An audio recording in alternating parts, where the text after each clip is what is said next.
नमस्कार. या व्हिडिओमध्ये मी आपलं सर्व दर्शकांचे स्वागत करतो.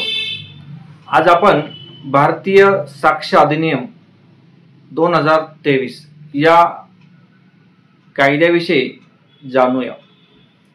आता हा जो कायदा आहे या कायद्याविषयी माहिती आपल्यासमोर एक सोप्या भाषेत जेणेकरून हा कायदा नेमका काय आहे तो आपल्याला समजावा यासाठी आपण या व्हिडिओच्या माध्यमातून आपल्या समोर येत आहे. आता हा जो कायदा आहे याची अंमलबजावणी ही 1 जुलै 2024 पासून संपूर्ण भारतामध्ये याची सुरुवात झाली अंमलबजावणी करण्याची. आता हा कायदा नक्की काय आहे हे जाणण्यापूर्वी आपण हा जो कायदा आहे याची पार्श्वभूमी अशी आहे की इंडियन एव्हिडन्स ऍक्ट जो आहे 1872 या कायद्याच्या अनेक तरतुदी मध्ये बदल करून काही तरतुदी ज्या होत्या त्या रद्द करण्यात आल्या आणि काही तरतुदी ज्या आहेत त्या नवीन टाकण्यात आल्या. आता जो पूर्वीचा जो कायदा होता जो इंग्रजांनी भारतीयांच्या विरुद्ध त्यांना शिक्षा देण्यासाठी तयार केला होता, हा कायद्यामध्ये भारतीय सरकारने आत्ताच्या त्यामध्ये काही बदल सुचवले आणि हे बदल करून भारतीय साक्ष अधिनियम 2023 हा कायदा संसदेमध्ये 11 ऑगस्ट 2023 रोजी सादर करण्यात आला. यावर अनेक चर्चा झाल्या. स्टँडिंग कमिटीकडे हा कायदा गेला, त्यामध्ये अनेक प्रस्ताव देण्यात आले, काही बदल करण्यात आले आणि या सर्व बदल केल्यानंतर हा जो कायदा आहे हा 1 जुलै 2024 पासून भारतामध्ये लागू करण्यात आला आहे. आता हा जो कायदा आहे या कायद्याची माहिती आपल्याला घेण्यापूर्वी या कायद्यामध्ये मुख्य काही गोष्टी ज्या बदल करण्यात आल्या आहेत त्या नक्की काय आहे किंवा या कायद्यामध्ये काही ज्या पूर्वीच्या कायद्यामध्ये नव्हत्या पुरावे म्हणून सादर करण्यासाठी त्या महत्त्वाचे जे बदल करण्यात आले आहेत ते आपण या ठिकाणी समजून घेऊया. आता यामध्ये मुख्य बदल जो करण्यात आला आहे किंवा याच्यामध्ये इलेक्ट्रिकल एव्हिडन्स संदर्भात अतिशय महत्त्वाच्या गोष्टी टाकण्यात आलेल्या आहेत. त्या नक्की काय आहे ते आपल्याला जाणून घेऊया. आता यामध्ये ही तरतूद अशी आहे की पुरावा यामध्ये इलेक्ट्रिकल पद्धतीने दिलेली कोणतीही माहिती जो साक्षीदार, आरोपी, तज्ञ आणि पीडितांना इलेक्ट्रॉनिकल साधनांद्वारे हजर राहण्यासाठी परवानगी देण्यात आली आहे. म्हणजे प्रत्यक्ष कोर्टात येण्याची गरज नाही.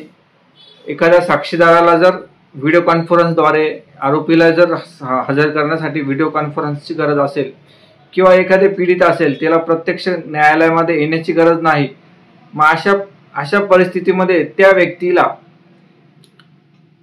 व्हिडिओ कॉन्फरन्सद्वारे मान्य न्यायालयाच्या समक्ष साक्ष नोंदवण्यासाठी बदल करण्यात आला आहे. आता याचा मुख्य फायदा असा होणार आहे की बऱ्याच वेळा जे पोलीस अधिकारी असतात, समजा नाशिकला एखाद्या गुन्ह्यामध्ये ते तपास अधिकारी असतात आणि तो गुन्हा ज्यावेळेस प्रत्यक्ष कोर्टामध्ये ट्रायलसाठी जातो त्यासाठी बराच कालावधी जातो. मग तो 2 वर्ष, 4 वर्ष, 5-6 वर्ष सुद्धा लागतात किंवा 10-10 वर्ष देखील लागतात. मग अशा काळामध्ये ती जी पोलीस यंत्रणा असते किंवा जे पोलीस अधिकारी जो असतो, तपासी अधिकारी, याची बदली समजा ती नागपूरला झालेली असेल, गडचिरोलीला झालेली असेल, मग त्याला त्या नागपूरहून नाशिकला प्रत्यक्ष जाण्यासाठी बराच कालावधी जातो. मग अशा वेळेस ते केसेस ह्या डिले होत असतात. मग अशा परिस्थितीमध्ये किंवा डॉक्टर असेल किंवा तज्ज्ञ व्यक्ती असतील तर त्यांना या कायद्यान्वये व्हिडिओ कॉन्फरन्सद्वारे हजर राहण्यासाठी परवानगी देण्यात आली आहे. दुसरी महत्त्वाची बाब या कायद्यामध्ये समाविष्ट करण्यात आली आहे, हा इलेक्ट्रॉनिकल किंवा डिजिटल नोंदी पुराव्याच्या स्वरूपात स्वीकारार्हता प्रदान करण्यात आली आहे, ज्याचा कायदेशीर प्रभाव, वैधता आणि अंमलबजावणी क्षमता ही इतर कोणत्याही दस्तावेजाप्रमाणे असणार असेल. हे देखील एक महत्त्वाचा भाग जो आहे तो या ठिकाणी समाविष्ट करण्यात आलेला आहे.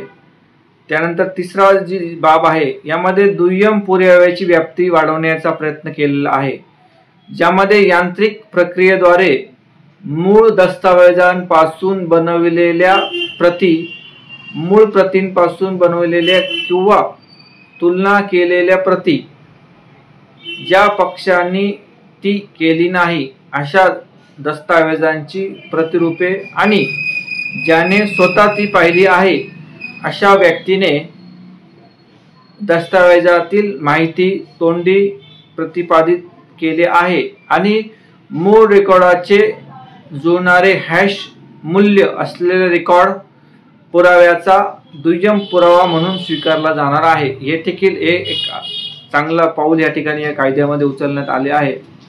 त्यानंतर चौथा जो महत्त्वाची बाब आहे तो न्यायालयात मान्य असलेली तथ्य आणि त्याचा प्रामाणिकपणावर मर्यादा घालण्याचा प्रयत्न करतो।